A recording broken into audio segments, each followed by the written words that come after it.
আরজি করের মহিলা চিকিৎসকের ধর্ষণ ও খুনের ঘটনার পর থেকেই বিক্ষোভে হাসপাতালে স্বাস্থ্য পরিষেবায় বিঘ্ন ঘটছে। সেই অচলাবস্থা কাটাতে বৈঠক করেছেন স্বাস্থ্য ভবনের শীর্ষ কর্তারা। উপস্থিত ছিলেন আন্দোলনকারী পড়ুয়ারাও। শনিবার দুপুরে আরজি করে পৌঁছন স্বাস্থ্য ভবনের শীর্ষ কর্তারা। ছিলেন রাজ্যের স্বাস্থ্য শিক্ষা অধিকর্তা কৌস্তব নায়েক। জানা গিয়েছে আরজি কর মেডিকেল কলেজের নতুন অধ্যক্ষ মানস কুমার বন্দ্যোপাধ্যায়ের সঙ্গে বৈঠক করছেন স্বাস্থ্য ভবনের শীর্ষ কর্তারা। উল্লেখ্য, আরজি করের প্রশাসনিক মাথাদের সরানোর দাবি তুলেছিলেন জুনিয়র ডাক্তাররা। তাদের দাবি মানা না হলে কাজে ফিরবেন না, এমন হুঁশিয়ারিও দিয়েছেন। এর আগে বুধবার নিজেদের দাবি দাবা নিয়ে স্বাস্থ্য ভবন অভিযান করেছিলেন জুনিয়র চিকিৎসকরা। স্বাস্থ্য ভবনের আধিকারিকদের সঙ্গে দেখা হলে ডেপুটেশন জমা দেন তারা। বৈঠক শেষে যদিও তারা দাবি করেছিলেন তাদের দাবি নিয়ে গড়িমসি করছে স্বাস্থ্য ভবন, এমনকি বৃহত্তর আন্দোলনের পথে হাঁটার কথাও জানিয়েছিলেন আন্দোলনকারীরা। মানে আমাদের কি দাবি দেওয়া সেটা জানতে চাই।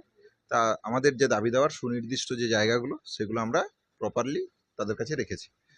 স্বাস্থ্য ভবনের কাছ থেকে আমরা এটা বলেছি যে আপনারা আমাদের হেলথ সিস্টেমের হায়ার অথরিটি হিসেবে সিবিআই তদন্তের গতি প্রকৃতি যাতে অতি দ্রুততার সাথে ঘটে আপনারা সেটা অ্যাড্রেস করুন। চার যে চাইছি যেটা হচ্ছে যে একটা আরজি কর মেডিকেল কলেজের মধ্যে চেস্ট মেডিসিন ডিপার্টমেন্টের ভিতরে এই ধরনের একটা নৃশংস ঘটনা ঘটল, তাহলে এই ঘটনার পিছনে উদ্দেশ্য কী ছিল, মোটিভ কী ছিল, এটা যদি আমরা না জানতে পারি তাহলে আমরা কিভাবে সেফ ফিল করতে পারি, কিভাবে কাজে যোগ দিতে পারি।